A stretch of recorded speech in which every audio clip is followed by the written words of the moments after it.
Ini ngendikane beliau tentang meminimalkan konflik. Ini saya baca di bab Al-Mithalul Awal. Jawazu hibati thawabil qiraah wa shadaqah lil mayyit wa wusuli thawabil qiraah wa a'malil birril mayyit. Kita berkeyakinan bahwa yasinan, tahlilan itu sampai ke mayit. Itu boleh kita hadiahkan dan sampai ke mayit. Kata Bali Maksum, wa wa min masailil furu' al khilafiyah. Fala yajuzu bi sya'nihi itharatul fitan wal jidal wal ingkar. Alal qail wal amili bihi wala alal mukhalif. Ini dari awal masalah khilafiyah, sehingga enggak perlu jadi konflik yang berkelanjutan, baik kita menuntut yang melakukan itu atau menuntut yang menentang itu. Karena dari awal ini masalah furu'iyah. Sing nglakoni nggih monggo, sing nentang nggih napa? Monggo. Selama ini kan kita yang melakukan memaksa orang lain menerima, yang menentang memaksa orang lain menghentikan. Ini tidak fair kata Bali. Kata beliau itu enggak fair. Wala yang bagi ayaqa bainahuma ma la yang bagi wuquhu bainal akhwaini muslimaini. Kata beliau, wala in kana lil mani'i mustanadun fa inna li ghairihi mustanadan kadzalik. Kalau yang melarang tahlilan, melarang yasinan dikirimkan ke mayit itu punya mustanad, punya sanad. Yang bagi yang membolehkan juga punya sanad. Kalau ada kiai yang kalau pidato nangis itu sanadnya banyak dan benar. Tapi yang uraan kayak Pak Duta Besar juga banyak. Semuanya ada sanad. Jadi kata beliau sederhana saja, kalau al-mani'un, orang yang menolak itu punya sanad, kita yang membolehkan juga punya sanad. Tapi kata beliau dengan enteng, dengan ceria, ini masalah furu'iyah. Enggak perlu jadi itsaratul fitan wal jidal wal khisam. Kata beliau enggak perlu jadi perdebatan. Makanya pesan saya sama santri-santri kerap ya, sebetulnya masalah kita ini tercerabut dari ilmu. Coba dari awal Anda katakan yang tidak kunut itu Abu Hanifah, yang kunut itu Imam Syafi'i. Maka melihat orang tidak kunut itu keren karena Al-Hanafi, pengikut mazhab Hanafi. Yang kunut juga keren karena pengikut mazhab Syafi'i. Tapi kita tidak, di zaman akhir kunut dan tidak kunut ini jadi politik identitas. Sehingga yang enggak kunut itu Muhammadiyah misalnya, yang kunut itu NU. Mana ada Basim Asy'ari sebagai mujaddid atau mujtahid yang mengharuskan kunut, atau Ahmad Dahlan yang melarang apa? Kunut. Wong dua beliau sama-sama pernah ngaji Syekh Khotib Minangkabau, pernah ngaji Mbah Mahfud ketika di Mekah. Jadi cobalah ilmu itu diperkuat sehingga kita mengatakan kunut adalah sunat menurut Imam Syafi'i, tidak sunat menurut mazhab Abu Hanifah. Sehingga enak sekali karena kita berdasar ilmu. Menyangkut sawabul qiraah atau sawabu amalil khairi, apakah sampai ke mayat apa enggak? Ini kata beliau, kata Mbah Ali Maksum, beliau justru menukil Ibnu Taimiyah yang notabene sering dipakai dalil para orang-orang sana. Saya tidak tahu itu orang sana itu Pak Duta itu yang tahu itu. Itu kalau ini mirip kitab Said Muhammad. Jadi Said Muhammad itu kalau istidlal sering pakai Ibnu Taimiyah karena itu yang dipakai mereka. Tapi ternyata Ibnu Taimiyah, qala Ibnu Taimiyah innal mayyit yantafi'u bi qiraatil Qur'an kama yantafi'u bil ibadah al maliyah minas shadaqah wa nahwiha. Terus faqala Ibnu Qayyim fi Kitabir Ruh afdalu ma yuhda ilal mayyit as-shadaqah wal istighfar wa du'a lahu wal hajju anhu.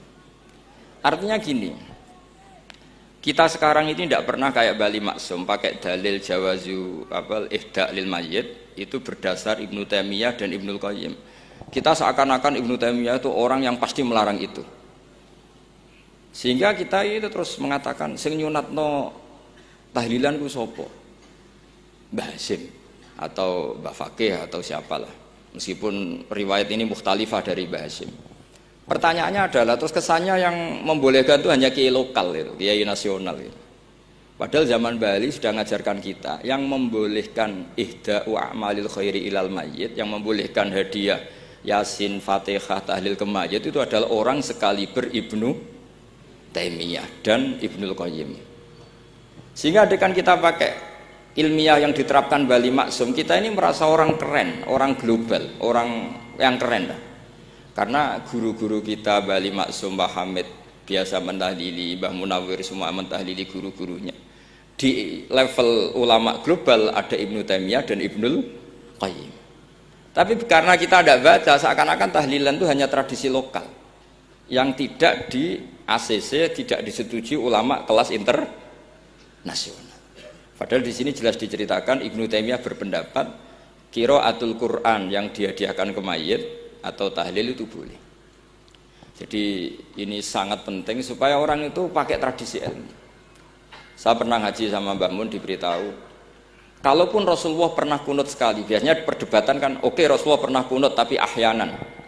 Pertanyaannya adalah, setiap Nabi pernah melakukan sesuatu itu akan menjadi sunnatan mutaba'ah apa enggak? Tentu jawabannya iya. Nabi meskipun melakukan kunut andekan hanya sekali, tapi karena pernah dilakukan Nabi, maka kebaikan ini akan menjadi sunnatan mutaba'ah, sunnat yang harus kita ikuti terus atau boleh kita ikuti terus. Jadi nggak boleh misalnya Rasulullah itu puasa Senin Kemis juga ahyanan, tidak selalu. Rasulullah itu tofa rokiban juga ahyanan, bukan selalu. Tapi apa saja yang pernah dilakukan Nabi maka berstatus itu akan sunnat ila yaumil qiyamah. Sehingga nggak bisa misalnya di hadis itu ahyanan, kemudian kamu beristidlal ini boleh dilakukan hanya ahyanan karena Nabi juga melakukan hanya ahyanan. Tidak bisa seperti itu. Sekali Nabi pernah melakukan itu dan tidak dibatalkan lewat nasah mansuh, maka kesunatan itu ila yaumil qiyamah. Sehingga Imam Syafi'i cara berpikir meskipun Nabi kunut ahyanan, kalaupun itu ahyanan tentu kunut itu akan sunat ila yaumil qiyamah. Bagi yang tidak mensunatkan nggih monggo, itu ada Abu Hanifah. Makanya kata Mbah Maksum, kata Mbah Ali Maksum di sini diberi muqaddimah, wa huwa min masailil furu' al khilafiyah fala yajuzu bi sya'nihi itharatul fitan wal jidal wal ingkar alal qail wal amili bih wala alal mukhalif. Jadi kita sendiri disarankan beliau, kamu juga gak usah nantang debat sama mukhalif karena dari awal sudah masalah-masalah yang apa? Khilafiyah. Lalu terakhir pilihan-pilihan terus kemudian tetap memancing polemik. Saya mau cerita lucu di Ihya. Ihya yang katanya kitab sakral itu ya punya sisi lucu, sisi unik. Nabi Musa sebagai Nabi Bani Israel itu sering digugat karena orang Israel itu tukang debat. Terus Nabi Musa minta ijazah, ya Allah saya kasih ijazah seperti tadi. Beliau minta ijazah Mbah Mun tadi. Minta ijazah yang supaya orang itu tidak bisa berkata buruk sama saya. Semuanya muji saya. Jawabannya Allah itu unik. Ya Musa, hadza syai'un lam asna'hu li nafsi, fa kaifa asna'uhu bika. Aku pangerane sering disalahpahami, pemenah kowe katanya. Jadi makanya kalau ada orang bully beda faham itu biasa saja. Kata Allah, hadza syai'un lam asna'hu li nafsi, itu sesuatu yang saya tidak melakukan untuk diri saya sendiri. Kata Allah, saya ini Tuhan, yang mengatakan saya punya anak ya banyak, yang anggap saya bakhil ya banyak, yang salah paham dengan saya banyak, padahal saya ini Tuhan. Kalau saya mau tak bungkam semua itu orang. Itu saja tidak saya lakukan. Apa menaiki terima Nabi. Makanya ini semoga ini saya gojlok Pak Duta Besar jadi pahala beliau. Karena diantara pahala itu disebabkan digojlok orang. Jadi kalau beliau tadi gojlok saya, sekarang tak balas kayaknya pasti menang saya karena beliau sudah tidak bisa ke panggung lagi. Yang jelas saya kagum, ya saya puji betul Gus Zofur ketika dari awal memberi gelar Ad-Dobosi tadi ternyata betul. Tapi saya pastikan itu ada sanadnya, yaitu inna min khiyari ummati fima nabba'ani al-malul a'la qauman yadhakuna jarron min saati rahmatillah. Jadi diantara umat Allah yang pilihan adalah umatku yang kalau umatnya Rasulullah tentu yang kalau terbanter-banter karena min saati rahmatillah. Saya bayangkan kalau saya di rumah Pak Dubes dikasih makan gratis, dikasih minum gratis, kemudian di rumah itu saya merengut saja, itu kan kurang syukur. Wis ora bayar kok merengut gitu.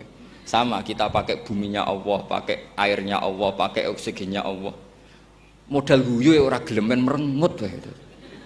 Itu kalau Allah tersinggung pasti Allah ngendikan falyatu robban siwa iwal yakhruj min tahti ardi wasama. Istilahkan mencari Tuhan selain saya kata Allah dan keluarlah dari langit saya, dari bumi saya, daripada diusir pangeran wis ning donya ceria wae, guyu-guyu wae, sementing aja dhewean apa guyu wis ngoten mawon. Assalamualaikum warahmatullahi wabarakatuh.